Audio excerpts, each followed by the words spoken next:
দীর্ঘদিন পর বড় বউ গ্রামের বাড়ি ফিরে দেখল মেজ বউ শাশুড়িকে সিঁড়ির তলায় একটা নোংরা ঘরে নোংরা বিছানায় থাকতে দিয়েছে। শাশুড়ি সেখানে বসে মাথা নিচু করে খাচ্ছে, পাশেই একটা কুকুর শুয়ে, দুটো ক্ষুধার্ত বিড়াল হা করে তাকিয়ে। যে গ্লাসটিতে জল খেতে দেওয়া হয়েছে সেটা তোবড়ানো অত্যন্ত পুরনো অ্যালুমিনিয়ামের। ভাতগুলো সম্ভবত বাসি, তরকারিও তাই। এবারে ছোট বউ আলাদা হয়ে পাশে দোতলা করে উঠে গেছে অনেক দিন। সে কি করে মেজ বউয়ের এই বেয়াদবি সহ্য করছে এটা ভেবে বড় বউ মারাত্মক অবাক হলো। রায়বাড়ির বড় বউ দীপালি অত্যন্ত ঠান্ডা মাথার মানুষ, উচ্চশিক্ষিত, কুচবিহার থাকে, একটা কলেজে পড়ায়। সে বাড়িতে পা দিয়ে এই কাণ্ড দেখে মাথা গরম করে ফেলল। দমকে মেজ বউকে বলল, কপাল ভালো তোর বাসুর আসেনি, নইলে হ্যাস্তন্যস্ত হয়ে যেত। বলে এসে ফোন বের করে স্বামীকে একদমে সমস্ত জানিয়ে তারপর থামল। এখানেই শেষ নয়, তার একমাত্র ডাক্তারি পড়ুয়া ছেলেকে এসে দেখে যেতে বলল। মেজ বউ মণিদীপ অত্যন্ত মুখরা, হিংসুটে, পাড়া পর্যটনে উস্তাদ। 7 অঞ্চলের মানুষকে সে চেনে, তাদের ভালো মন্দ খবর রাখে, এক কথায় সে চলমান নিউজ চ্যানেল। তবে সে বড় বউকে প্রথম থেকেই কিছু বলে না, সম্মান করে, বাসুরকেও মানে। তারা গ্রামের বাড়ি এলে ভালো মন্দ রেঁধে বেড়ে খাওয়ায়। মণিদীপা শুধু সহ্য করতে পারে না ছোট বউ বিচিত্রাকে আর তার বাইন্ডুর বরকে। বিচিত্রার ভর ভালো বাঁশি বাজায়। নিজুম রাতে যখন ছোট দেওয়ার আনমনে বাঁশি বাজায় তখন তার মনটা উড়ে চলে যায় কোনো এক অজানায়। বড্ড ভালো লাগে তখন তার। ছোট বউটা খুব খারাপ, বরকে সে বাঁশি বাজাতে দিতে চায় না। রাতে বাঁশি শুনে নাকি সাপ আসে, বাঁশির সুর নাকি সর্পকুলের খুব পছন্দ। মণিদীপা ভেবে দেখেছে বিচিত্রা যা বলে সব মিথ্যে। সাপের তা কোনো কান নেই, বাঁশির মিষ্টি সুর শুনবি কি করে। আসলে সে মণিদীপাকে পছন্দ করে না, দেখতেও পারে না, হিংসে করে।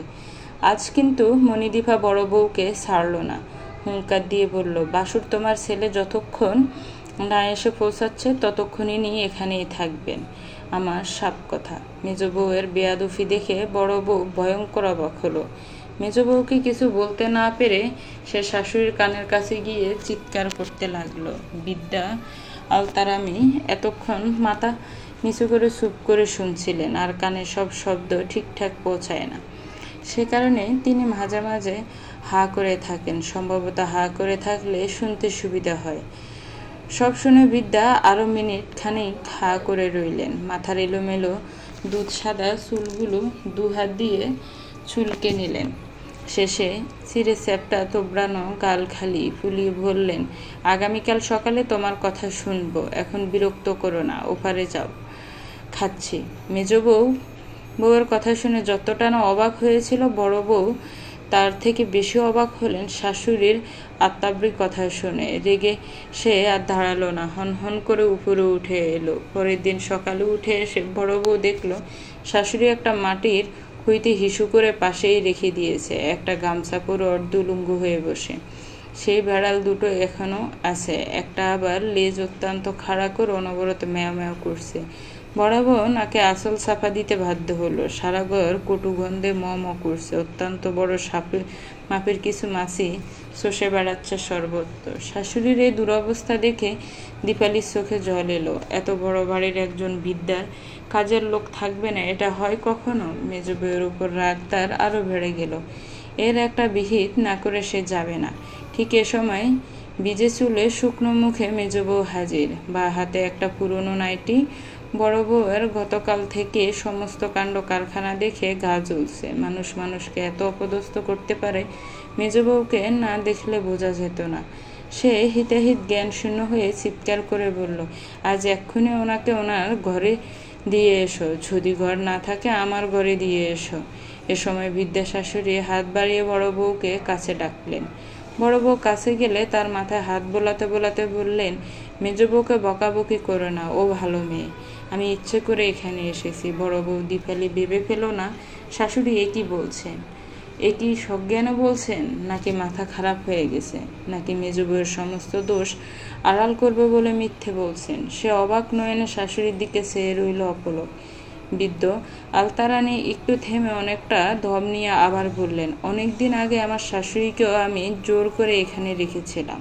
মৃত্যুর আগে তিনি আমায় কাছে ডেকে বলে গেছিলেন, বোমা, আমার মৃত্যুর পর মাত্র 2 দিন তুমি এখানে থেকো, এই সিঁড়ির তলায়, মাত্র 2 দিন। তারপর তোমার সেই অনুভূতি তোমার বৌমাদের কাছে বলো।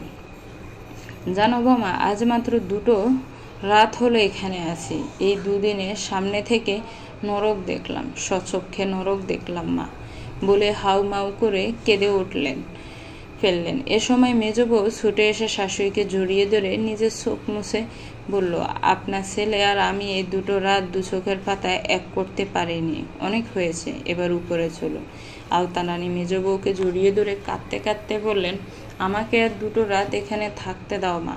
আমি যে প্রতি রাতে আমার শাশুড়ির বুক ফাটা হাহাকার শুনতে পাই, অসহায় কান্না শুনতে পাই। কেউ যেন কোনোদিন কোনো বিদ্যাকে সিঁড়ির তলায় না রাখে। এই যে বড় যন্ত্রণার